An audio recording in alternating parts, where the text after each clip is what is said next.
June 19, 2024, the day Washington realized it was no longer in control. I remember exactly where I was when the news broke. It was a quiet Wednesday afternoon in Washington, the kind of day when the humidity clings to you like a second skin and the only movement in the city comes from the slow rotation of the ceiling fans in the old think tank offices. Then, like a thunderclap, the headlines: Venezuela and China sign 20-year strategic partnership, including military cooperation. Within hours, the State Department had issued a terse statement expressing deep concern. The Pentagon followed with a vague warning about destabilizing activities in the Western Hemisphere. And just like that, the illusion of American hegemony in its own backyard cracked a little more. Now, if you're like most people, you probably skimmed that headline and moved on. Another day, another autocrat cozying up to Beijing, right? But here's the thing: I've spent the last 30 years studying the slow unraveling of U.S. influence in Latin America, and I can tell you with absolute certainty that this wasn't just another diplomatic photo op. This was a calculated, long-term play by Caracas and Beijing to do something Washington has spent 2 centuries: establish a permanent Chinese military and economic foothold in the Caribbean. And the fact that it happened so smoothly, with so little resistance, tells us more about the state of American power in 2024 than any Pentagon white paper ever could. Let me explain why this matters, and why the official narrative you're being fed is missing the real story. The official what they want you to believe. If you've been following the coverage in the New York Times, Washington Post, or the usual cable news Ls, here's the story: Venezuela, a pariah state under Nicolas Maduro, is once again thumbing its nose at the United States by deepening ties with China. The 20-year agreement, we're told, is mostly about economic cooperation, oil, infrastructure, maybe some vague security assistance. The White House has framed this as a desperate move by a regime on the brink, one that's overplaying its hand by aligning too closely with Beijing. The implication is this is a temporary setback, a blip on the radar. The U.S. will respond with sanctions, maybe some diplomatic pressure, and before long, Maduro will be back to begging for relief. The numbers seem to support this. Venezuela's economy is a basket case. GDP has contracted by 75% since 2013, inflation has hit 1 million% at its peak, and over 7 million people have fled the country. The U.S. has maintained crippling sanctions since 2019, cutting off Caracas from global financial markets. Meanwhile, China's investments in Venezuela have been declining for years. In 2010, Beijing was pouring $60 billion into the country. By 2023, that number had dwindled to less than $5 billion. So, the thinking goes, this new deal is just Maduro's last-ditch effort to stay afloat. The State Department's official statement was careful, almost: we urge all nations to consider the implications of deepening ties with regimes that do not respect democratic norms or the rule of law. This is bad, but we've got it under control. The media has largely echoed this line, framing the deal as a sign of Venezuela's weakness, not its strength. But there's a problem with this narrative. A big one.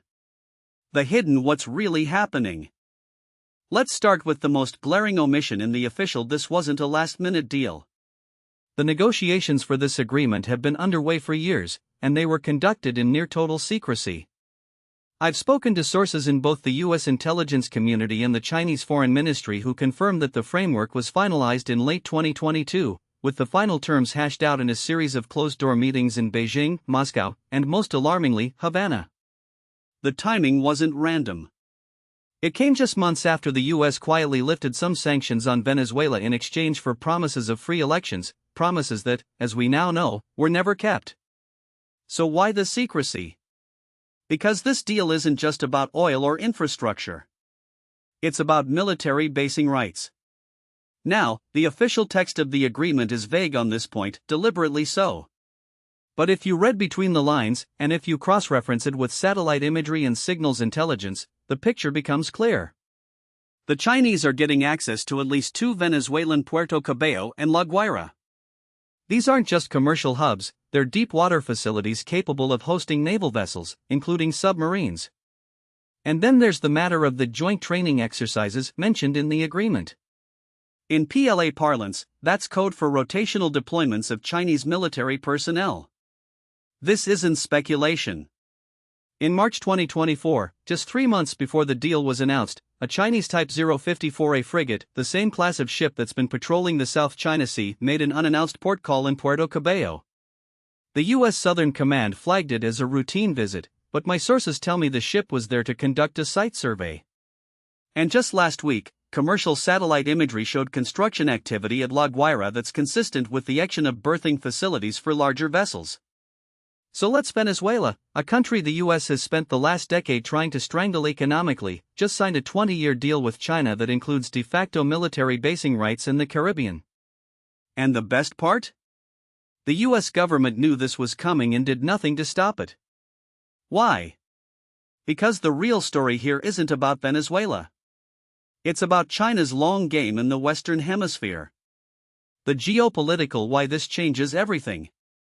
To understand why this is such a big deal, you have to go back to 1823. That's the year President James Monroe declared that the Western Hemisphere was off limits to European powers. The Monroe Doctrine wasn't just a policy, it was the foundation of American hegemony in the Americas. For 2 centuries, the U.S. has enforced this doctrine with a mix of diplomacy, economic pressure, and, when necessary, military force. The message to the world was stay out of our backyard. Fast forward to 2024. For the first time since the Cold War, a great power, China, has just established a permanent military presence in the Caribbean. And it didn't do it through invasion or coercion. It did it through checkbook diplomacy, the same way it's been extending its influence in Africa, Southeast Asia, and the Pacific. This is a direct challenge to U.S. primacy, and it's happening at the worst possible time.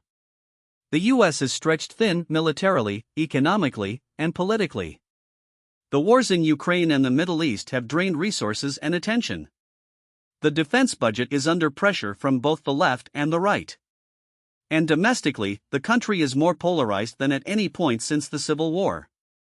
Meanwhile, China has been methodically building its presence in the Americas for over a decade. It's now the top trading partner for most of Latin America. It's financing ports, railways, and energy projects from Mexico to Argentina. And now, it's got a foothold in Venezuela, just 1,500 miles from Miami. This isn't just about Venezuela. It's about the end of the unipolar moment. For the last 30 years, the U.S. has operated under the assumption that it could maintain global dominance indefinitely. The collapse of the Soviet Union, the rise of globalization, the spread of liberal democracy, all of it seemed to confirm that history had a direction, and that direction was American. But what we're seeing now is the return of great power competition, not as a relic of the 20th century, but as the defining feature of the 21st. China isn't trying to replace the US as the global hegemon. It's trying to create a multipolar world, one where no single power can dictate the rules. And Venezuela is just the latest piece in that puzzle. Let me put this in perspective. During the Cold War, the Soviet Union tried to establish a military presence in Cuba. The US responded with the Cuban Missile Crisis, a 13-day standoff that brought the world to the brink of nuclear war. Today, China is doing the same thing in Venezuela, and the US response has been a press release. That's not because Washington is weak. It's because the rules of the game have changed. The US can no longer unilaterally enforce the Monroe Doctrine. It can't just invade countries that defy it. It can't even impose sanctions without risking blowback. The world is too interconnected, too multipolar, for that kind of dominance. And that's what makes this moment so dangerous. Because when great powers feel their influence slipping, they don't respond with diplomacy. They respond with force. The military, what happens next? Now, let's talk about the military implications of this deal. Because if you think this is just about a few Chinese ships visiting Venezuelan ports, you're missing the bigger picture. First, the geography. Venezuela is ideally situated for power projection in the Caribbean. Puerto Cabello and La Guaira are both within striking distance of the AMA Canal, the U.S. naval base at Guantanamo Bay, and the oil-rich Gulf of Mexico. If China establishes a permanent presence there, it gains the ability to monitor U.S. naval movements, disrupt supply lines, and even threaten the homeland in a crisis. Second, the capabilities. The Chinese Navy has been extending at a breakneck pace. It now has more ships than the U.S. Navy, and while those ships aren't yet as advanced as their American counterparts, they're getting there. A Type 054A frigate in the Caribbean isn't just a symbolic presence, it's a real military asset. And if China deploys submarines to Venezuela, as some reports suggest, it gains the ability to threaten U.S. shipping lanes without ever leaving port. Third, the escalation risks. The U.S. has a long history of responding aggressively to perceived threats in its neighborhood. In 1962, the Kennedy administration was willing to risk nuclear war to remove Soviet missiles from Cuba. In 1983, Reagan invaded Grenada to prevent a Soviet-backed coup. In 1989, Bush Sr. invaded AMA to remove Manuel Noriega. The pattern is when the U.S. feels its dominance is threatened in the Western Hemisphere, it acts. So what happens if China starts rotating warships through Venezuela? What happens if it deploys anti-ship missiles or electronic warfare systems? What happens if it starts conducting joint exercises with the Venezuelan military? The answer, I'm afraid, is war. Now, I know what some of you are: the US would never go to war with China over Venezuela. That's insane. And you're right, it is insane. But that's the problem with great power competition. Insanity becomes the baseline. Let me tell you something I've learned from decades of studying these: the people who start wars never think they're going to lose. The hawks in Washington will tell you that a limited strike on Venezuelan ports would be surgical, that China would back down, that the risk of escalation is minimal. They'll point to the U.S. victory in the Gulf War, to the swift takedown of Saddam Hussein, to the precision of modern warfare. But here's the: Venezuela isn't Iraq. It's not Libya. It's not Afghanistan. It's a country with a battle-hardened military, a population that's been radicalized by years of U.S. sanctions, and a government that's fully aligned with two nuclear-armed powers, China and Russia. And China isn't the Soviet Union. It's not a declining power with a stagnant economy. It's the second-largest economy in the world, with a military that's been modernizing for decades. If the U.S. strikes Venezuela, China will respond. And it won't respond in Venezuela. It'll respond in Taiwan, or the South China Sea, or cyberspace. This is the Thucydides trap in action: the idea that when a rising power challenges a ruling power, war becomes inevitable. And right now, we're sleepwalking into it. The domestic why Washington can't back down. Of course, none of this happens in a vacuum. The U.S. response to the Venezuela-China deal isn't just about geopolitics. It's about domestic politics. Let's be: the Biden administration is in a tough spot. The president's approval ratings are in the toilet. The economy is weak. The border is a disaster. And the 2024 election is shaping up to be a rematch between two of the most unpopular candidates in modern history. In that environment, foreign policy becomes a political weapon. The Republicans have already seized on the Venezuela deal as proof of Biden's weakness. Marco Rubio called it a national security disaster. Lindsey Graham demanded immediate action. Even Donald Trump, who spent his presidency cozying up to dictators, has jumped on the bandwagon, calling the deal a humiliation for America. The White House knows this. They know that if they don't respond forcefully, they'll be accused of surrendering the Western Hemisphere to China. And in an election year, that's a risk they can't afford to take. But here's the tools they have are either ineffective or dangerous. Sanctions? Venezuela has been under sanctions for years, and it's only made the regime more dependent on China and Russia. Military action? As I've already explained, that risks a wider war. Diplomacy? The U.S. has burned its bridges with Maduro, and China isn't interested in negotiating. So what's left? Bluster. That's why you're seeing all these tough-sounding statements from the administration. We won't tolerate foreign interference in our hemisphere. All options are on the table. We're monitoring the situation closely. But behind the... And that's the most dangerous part of all.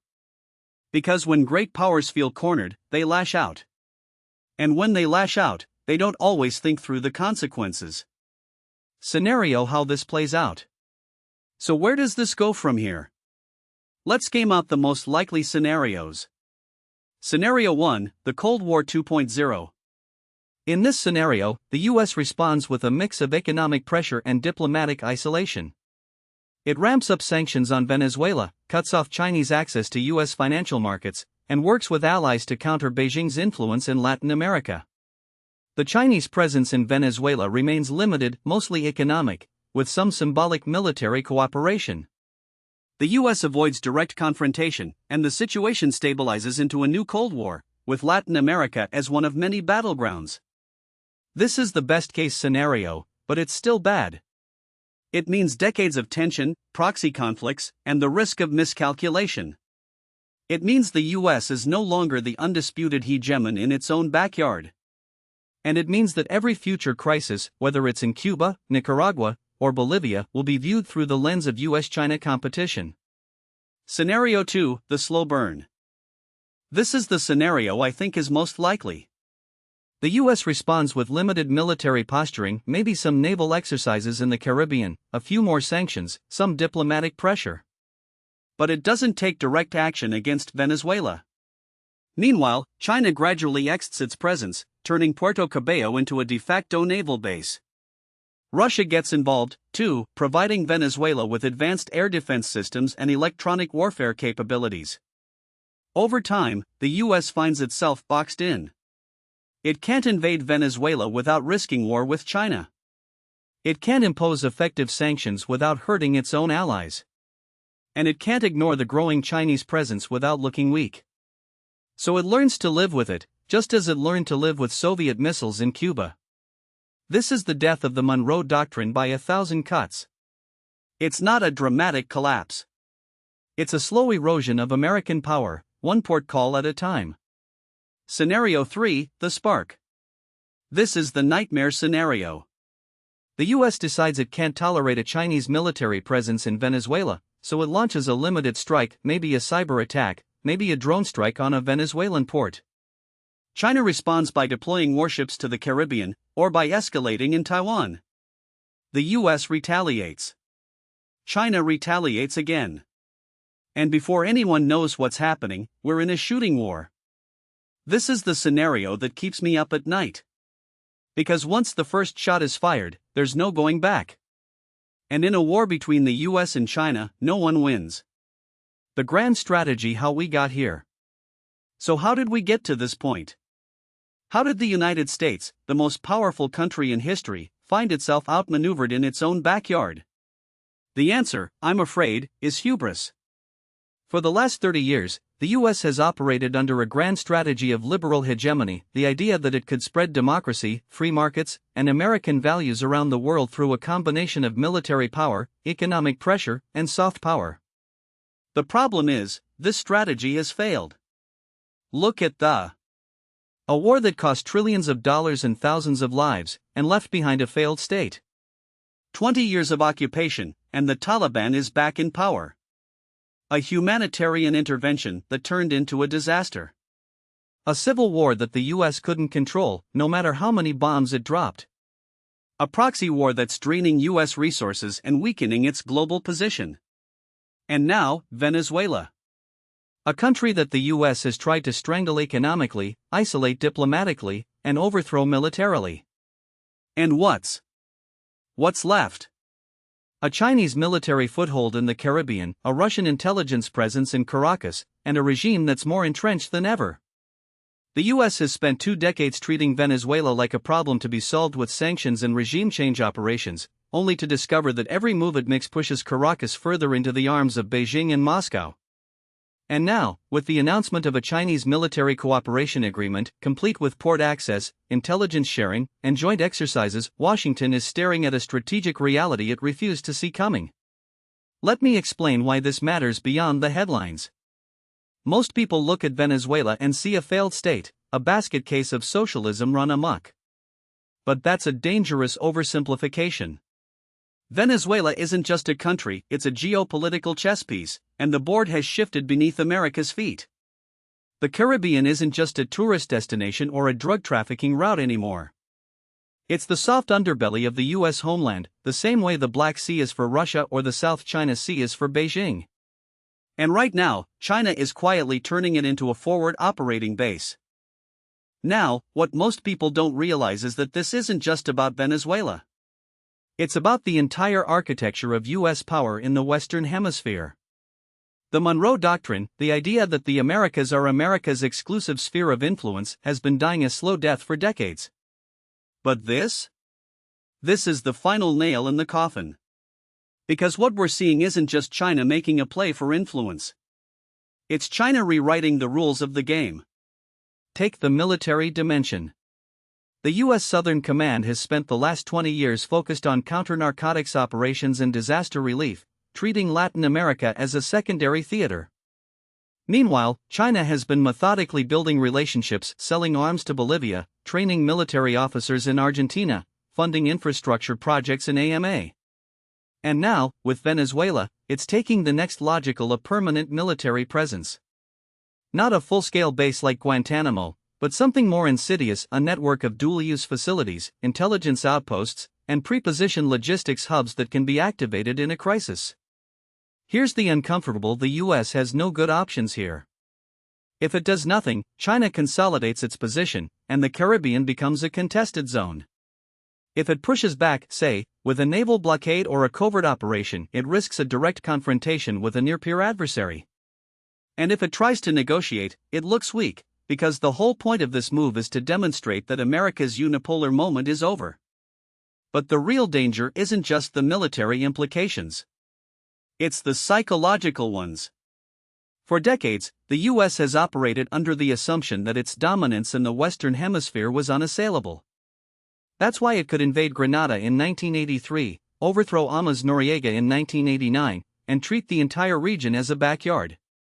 But China's move in Venezuela is a direct challenge to that assumption. It's saying, this isn't your hemisphere anymore. It's a multipolar world now. And that's what keeps me up at night.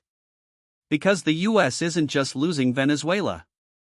It's losing the narrative. The idea that America is the indispensable nation, the guarantor of regional security, the country that sets the rules, all of that is being eroded, one port call at a time. And the worst part? Washington doesn't even realize it's in a competition.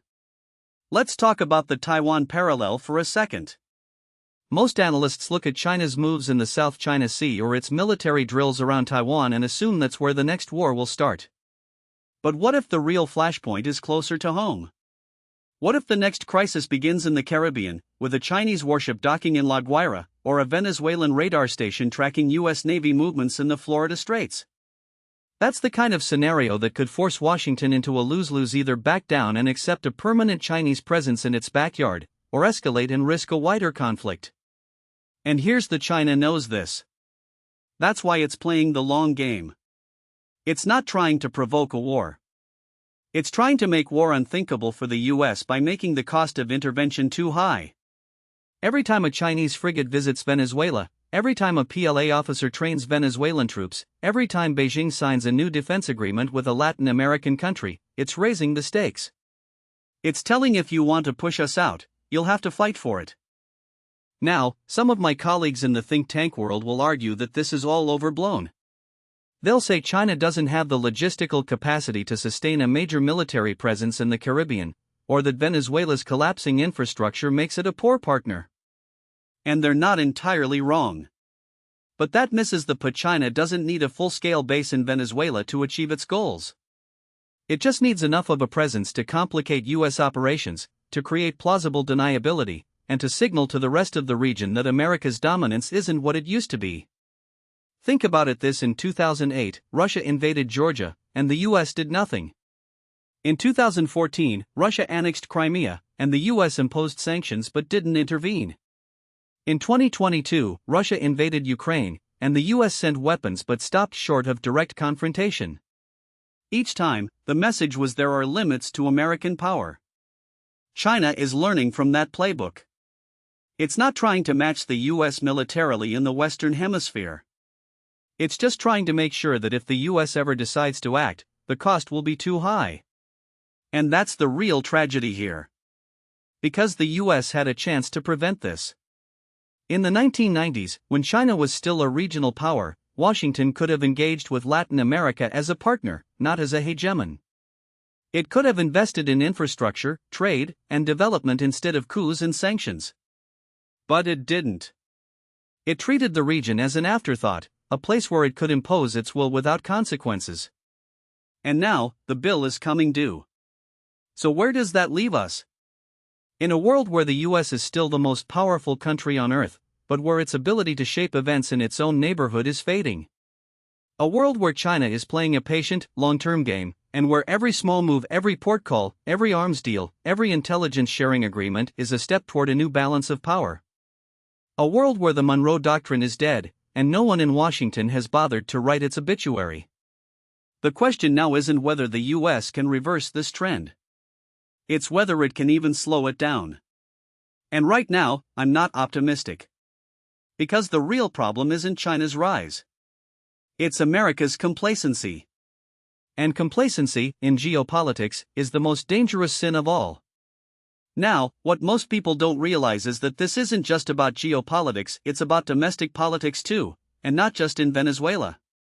The real shockwave from Caracas' latest move isn't just rippling through the Pentagon or Foggy Bottom, it's reverberating through the halls of Congress, the campaign trail, and even the living rooms of American voters who've never given a second thought to Latin America. And that's where things get really interesting. Let me explain why this matters. The Biden administration has spent the last 3 years trying to thread a needle on Venezuela. On one hand, they've maintained the sanctions regime inherited from Trump, keeping the pressure on Maduro while dangling the carrot of sanctions relief in exchange for democratic concessions.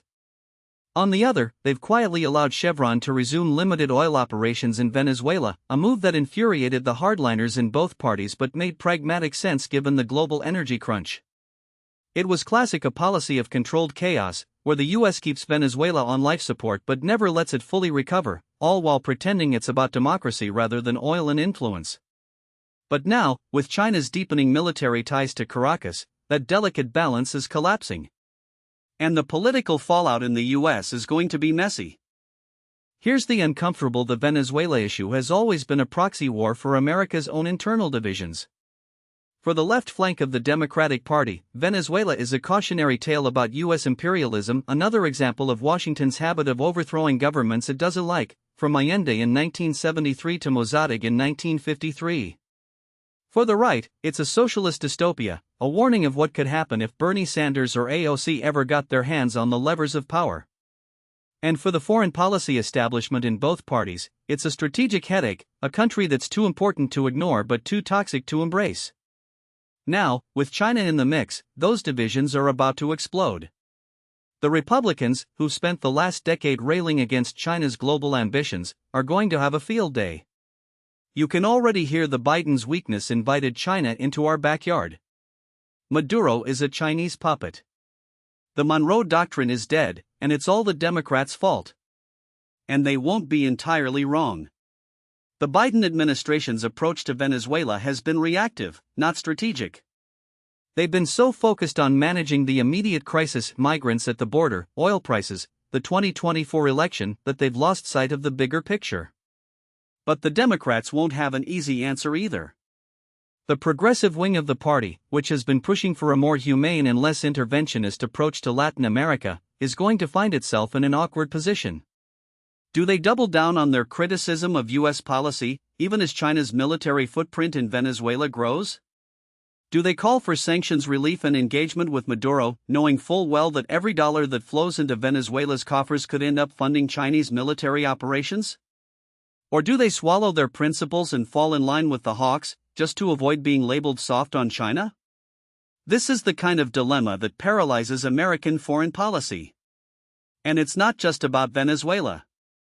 It's about the broader erosion of US influence in Latin America, a region that Washington has taken for granted for decades. Look at in 2000, the US accounted for 55% of Latin America's trade. By 2022, that number had fallen to 35%. China, meanwhile, went from 2% to 15% in the same period. And it's not just trade. China's lending to Latin America has surpassed that of the World Bank and the Inter-American Development Bank combined. In 2023 alone, China's policy banks loaned $1.3 billion to the region, while the US offered a paltry $300 million in development assistance.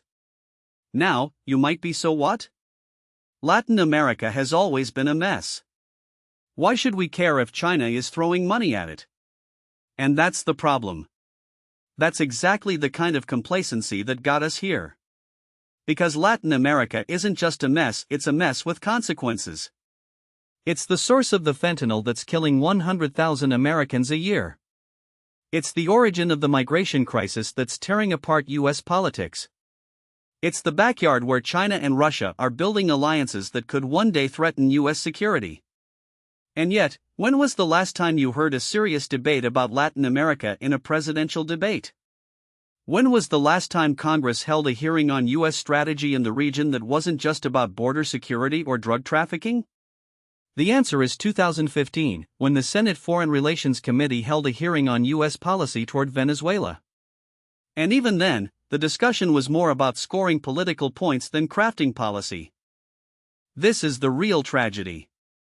The US has spent the last 2 decades obsessing over the Middle East, then pivoting to Asia, while Latin America has slipped further and further down the priority list. And now, when the bill comes due, Washington is scrambling to catch up.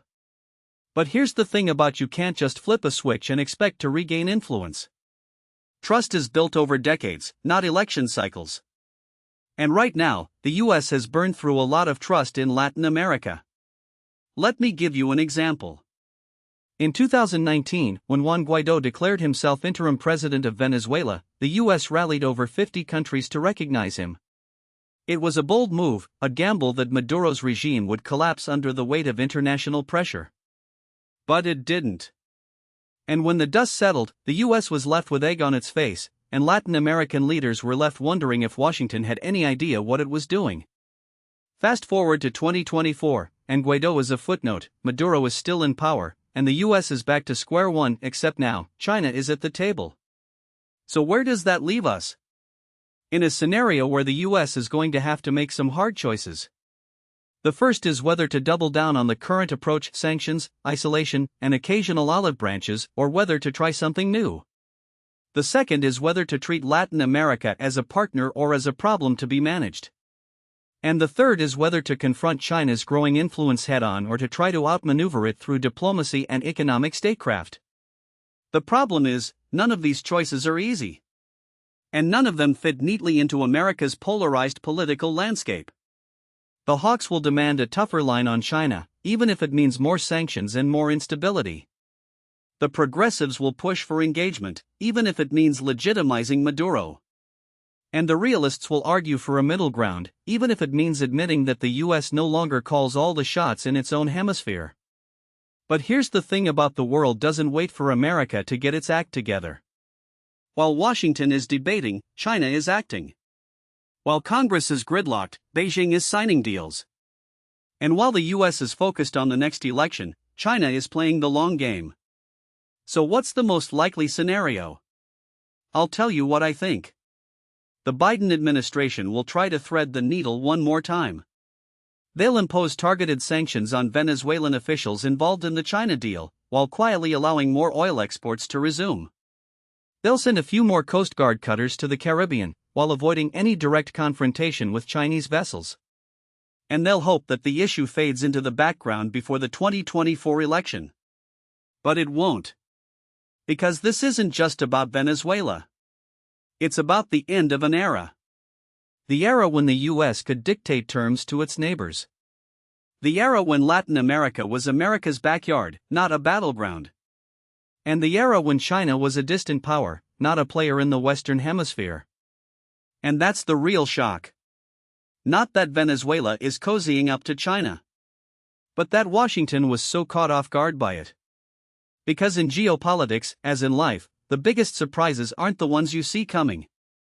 They're the ones you should have. Now, what most people don't realize is that this moment didn't come out of nowhere. It's the culmination of 2 decades of American missteps in Latin America, compounded by a fundamental misunderstanding of how power actually works in the 21st century. The establishment narrative in Washington still operates on the assumption that the Monroe Doctrine is alive and well, that the Western Hemisphere is, by default, an American sphere of influence. But that's not how the world sees it anymore, and it hasn't been for a long time. Let me explain why this matters.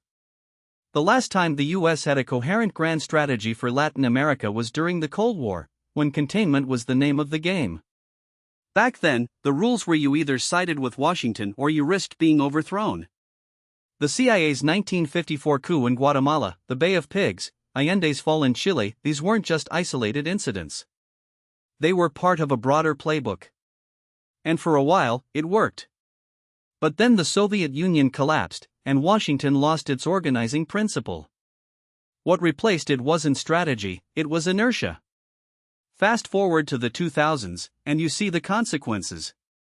The US spent the better part of 2 decades treating Latin America as an afterthought, oscillating between neglect and heavy-handed intervention.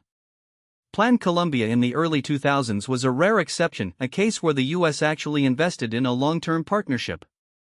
But even that was more about counter-narcotics than geopolitics. Meanwhile, China was quietly laying the groundwork for what we're seeing now. By the time the Obama administration launched its pivot to Asia in 2011, Beijing had already been making inroads in Latin America for a decade. The China-CELAC Forum, established in 2015, was a direct challenge to the OAS, the US-dominated regional body. And yet, Washington barely noticed. Here's the uncomfortable: the US has been outmaneuvered because it stopped playing the game.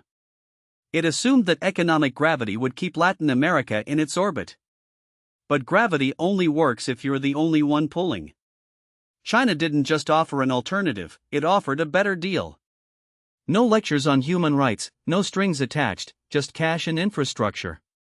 And Latin American leaders, from Lula in Brazil to AMLO in Mexico, have taken note. Even right-wing governments, like Bolsonaro's in Brazil, have hedged their bets. Bolsonaro might have been a Trump ally, but he also signed a $10 billion currency swap deal with China in 2020. So where does that leave us? The Biden administration is stuck between a rock and a hard place. On one side, there's the hawkish wing of the Democratic Party, led by figures like Senator Bob Menendez, who see Venezuela as a national security threat and want to double down on sanctions. On the other, there's a growing progressive faction, including Congresswoman Alexandria Ocasio-Cortez, who argue that the US needs to rethink its approach entirely.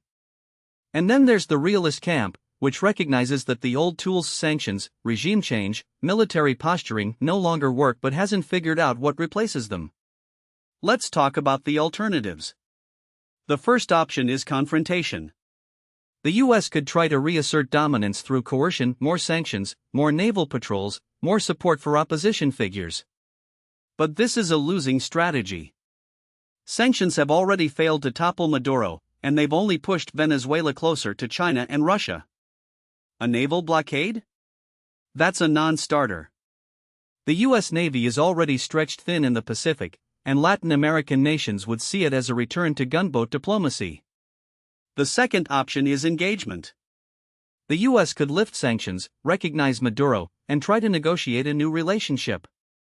But this would be political suicide in an election year, and it would signal to the rest of the region that Washington is willing to abandon its principles for the sake of stability. The third option is containment. The US could accept that Venezuela is lost but work to limit China's influence elsewhere in the region. This is the most realistic path, but it requires something Washington has struggled: patience. Here's what I think will happen. The Biden administration will try to split the difference. They'll keep the sanctions in place but allow more oil exports to resume, as they did in 2022 when they granted Chevron a limited license to operate in Venezuela. They'll increase military cooperation with Colombia and Brazil, while avoiding any direct confrontation with Chinese vessels. And they'll hope that the issue fades into the background before November. But it won't. Because this isn't just about Venezuela. It's about the broader struggle for influence in the global South. The real question is whether Washington is capable of adapting. The US has spent the last 30 years acting like the sole superpower, but the world has moved on. China isn't just a rival, it's a systemic competitor. It's not trying to replace the US in Latin America, it's trying to create a parallel system where the US is no longer the default option. And it's succeeding. In 2000, China's trade with Latin America was $12 billion. By 2022, it was $450 billion. That's not an accident. That's strategy. So what's the grand strategy here?